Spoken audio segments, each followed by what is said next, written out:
Bom, eu resolvi abrir esse canal para falar de arquitetura, para falar um pouco de obra, sobre a minha experiência com obra e tudo, e para falar da minha curiosidade sobre arquitetura, que é um tema que eu já tenho curiosidade sobre ele já tem um tempo, e principalmente depois da construção da minha casa, da qual eu participei, eu fiquei mais interessado ainda nesse tema. Daí, o que acontece? Eu resolvi começar a faculdade de arquitetura. Então, é uma coisa assim que foi crescendo aos poucos, o interesse foi se tornando maior e maior. Daí eu comecei a pesquisar sobre a área e não focado em será que dá dinheiro, vou ficar rico com arquitetura. Não, dessa vez eu quis fazer alguma coisa que eu tinha realmente interesse genuíno, curiosidade genuína, sem ter aquela pressão de, eu vou ter que ganhar muito dinheiro com isso, ficar rico com isso. Quero ganhar dinheiro com isso? Quero. Quero fazer grana com isso? Quero, claro. Ficar rico com isso? Por que não? Posso, né? Posso querer isso. E se for uma possibilidade, se eu tiver a competência para isso, eu acho muito válido e acho justo, né, ficar rico com isso, se for o caso. Mas o principal motivo não é esse, não é ficar rico, é simplesmente estudar e aplicar alguma coisa da qual eu tenho interesse genuíno, da qual eu tenho afinidade um pouco agora e da qual eu quero desenvolver afinidade. Então, isso é uma coisa muito interessante, que eu sempre vi assim, trabalhe com o que você ama e tudo mais. Eu não sei se isso procede realmente, porque vou contar um pouquinho do que aconteceu comigo. Eu sempre gostei de música também. Então, desde criança, início da adolescência, ali, 9, 10 anos, desde então, eu despertei um interesse grande por instrumentos musicais. Então eu comecei a fazer uma aulinha aqui, outra ali de teclado. Depois eu achei um violão que meu pai tinha lá em casa. Ele estava em cima do guarda-roupa lá, esquecido. Eu peguei ele, comecei a aprender, comecei a comprar revistinha na banca e aprender aquela coisa toda. Fiz aula de violão em alguns tempos, com um professor aqui, outro ali, poucos meses assim. E depois, quando eu tinha uns 15 anos, eu fiz aula de guitarra, gostei do som do instrumento e tudo mais.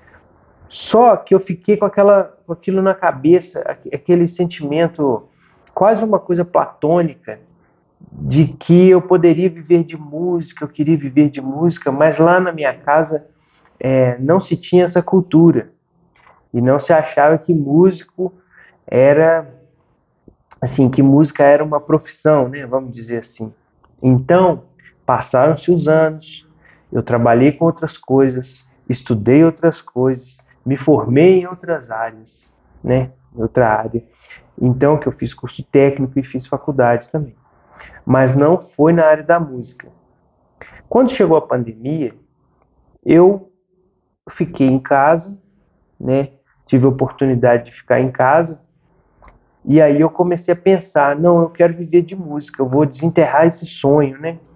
E aí eu comecei a querer desenterrar o sonho de viver de música e eu vi que não era aquilo que eu queria.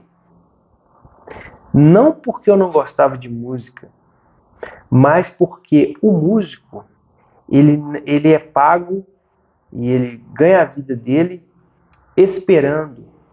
Ele ganha a vida dele na logística do trabalho, na sua maior parte, né? Quem viaja tocando sabe o que eu estou falando. Então, O cara tem hora para sair de casa, mas não tem hora para chegar. O cara tem que lidar com certas frustrações de pontualidade, de horário, que são coisas que para mim são muito importantes. Sempre foram. Quando eu tinha banda, que era só um hobby, já era importante. E eu passava muita raiva com isso, sem me tocar que isso era importante para mim. E era um princípio que eu não deveria ter deixado de lado. Questões de horário e tudo mais. Quem tem banda aí também, mesmo que seja por hobby, sabe que os ensaios atrasam, às vezes uma gravação ou outra atrasa, às vezes o show atrasa, às vezes o contratante pede para a banda segurar um pouco, não subir no palco ainda para tocar. Ah, espera dar 1 hora da manhã, que a casa está um pouco vazia ainda. Isso acontece. E isso é uma coisa que me irritava muito. Então, depois que eu fiquei mais velho e comecei a refletir sobre essas coisas, eu vi que não era para mim. Então, assim, hoje eu praticamente não tenho instrumento. Tenho apenas um violão, que foi o meu primeiro violão que meu pai me deu quando eu tinha 14 anos. Então, esse violão eu não vou me desfazer dele, claro, porque foi um presente do meu pai. Meu pai já é falecido e eu tenho uma memória boa com relação a ele sobre isso.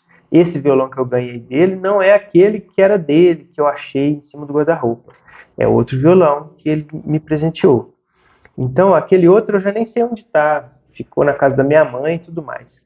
Mas o que eu quero dizer aqui? É que às vezes a gente pega uma coisa que é para ser um hobby e profissionaliza ela. Às vezes dá certo, mas às vezes não dá. E a gente tem que saber a hora que isso não dá certo. Aí, voltando na questão da arquitetura, eu sempre tive uma curiosidade sobre esse tema. Sempre tive um pensamento assim, nó, que legal como que as coisas são construídas, como que veio ao longo da história modificando certas coisas, certas formas de construção, certos ornamentos nas construções e tudo mais. Essas coisas eu sempre tive curiosidade. Quando eu tinha ali 17, 18 anos, eu despertei um pouco de interesse em fazer arquitetura. Mas na minha cidade, é uma cidade muito pequenininha e o pessoal era muito fechado, assim, a mentalidade era muito fechada, principalmente dentro das famílias, né? Então, lá tem uma cimenteira que era o seguinte: a maioria do pessoal era filho de operário ou filho de comerciante. Então, quem tinha uma condição melhor, que eram os filhos de comerciantes em geral, poderia fazer uma odontologia, poderia fazer medicina e outros cursos desse tipo. Os filhos de operários, geralmente, tá? Não é que todo mundo era assim não, mas geralmente, como tem uma universidade na cidade vizinha, uma universidade pública, o pessoal fazia ou engenharia elétrica ou engenharia mecânica. Então, a mentalidade era essa. Você vai fazer um curso técnico em elétrica, eletrônica ou mecânica e depois você vai fazer engenharia. E vários amigos meus fizeram isso. E tá tudo certo. Tem gente que se deu muito bem nessas áreas. Mas eu fiz também, mas eu não me senti realizado tendo estudado engenharia. E então o que acontece? Eu ruminei isso durante muito tempo. Depois da pandemia, depois que passou, eu fiquei pensando, teve o processo de construção da minha casa também. Eu falei assim, pensei, por que não me dar essa chance, me dar esse presente? Eu já tenho um emprego, tá? Tudo bem. Mas eu queria fazer uma coisa nova, eu queria seguir essa curiosidade sobre o curso de arquitetura, para eu ter um encaminhamento do que estudar, do que procurar e ter essa vivência de lidar com projetos e de ajudar as pessoas a realizarem o sonho delas, porque foi o meu sonho, é o meu sonho, né, ter minha casa. E por mais difícil que seja, eu acredito que as pessoas vão continuar tendo esse sonho. Quem quer constituir família, quem quer ter um lugar digno para viver, poder mexer na sua casa do seu jeito, fazer suas coisas, sem correr o risco de ter o senhorio, né, o dono da casa pedindo a casa para alugar para outra pessoa, para inflacionar o aluguel, que é o que acontece hoje em dia, pelo menos na cidade onde eu vivo. Então, eu tive essa curiosidade e resolvi bancar isso, né? Começar esse curso. Então, aqui no canal, eu estou nos vídeos iniciais. Esse vídeo aqui, sei lá se é o terceiro, quarto vídeo. Eu pretendo fazer pelo menos uns 100 vídeos para eu aprender a fazer vídeos, para eu aprender a conversar com a câmera, imaginando que tem alguém vendo, né? Eventualmente, eu acredito que alguém vai ver isso. E se não ver também, não tem problema. O que acontece é que eu quero evoluir. Eu quero evoluir a minha didática, eu quero evoluir a minha oratória, quero saber conversar direito, falar bem. Então, esse é um jeito que eu encontrei, que muitas pessoas falam, né, orientam para fazer também aqui no YouTube. É um jeito que eu encontrei de evoluir, de melhorar aqui. Então, eu vou registrar o que eu tenho estudado e vou registrar as minhas impressões, minhas opiniões sobre como que é a arquitetura e como veio desde de quando começou até como está hoje. E toda a minha curiosidade, todas as minhas descobertas, eu vou compartilhar aqui. Então é isso. Muito obrigado por assistir até aqui. Na construção da minha casa, eu passei por alguns problemas, né? Na construção, toda construção tem, toda obra tem alguns problemas. Então eu deixei aqui na descrição, aqui embaixo, o link de um e-book que eu fiz para que você, se você tiver interesse, leia e veja quais coisas você pode evitar, quais problemas você pode evitar na construção da sua casa ou na reforma, seja qual for a sua atividade aí que você vai fazer, tá bom? Então tá aqui o e-book aqui embaixo. Se você tiver interesse, leia lá a página de venda do e-book. O valor, eu acredito que é irrisório, vai ser irrisório, né, para você. Isso comparado com o valor de uma obra, com certeza. Não compra nem um saco de prego o valor desse e-book.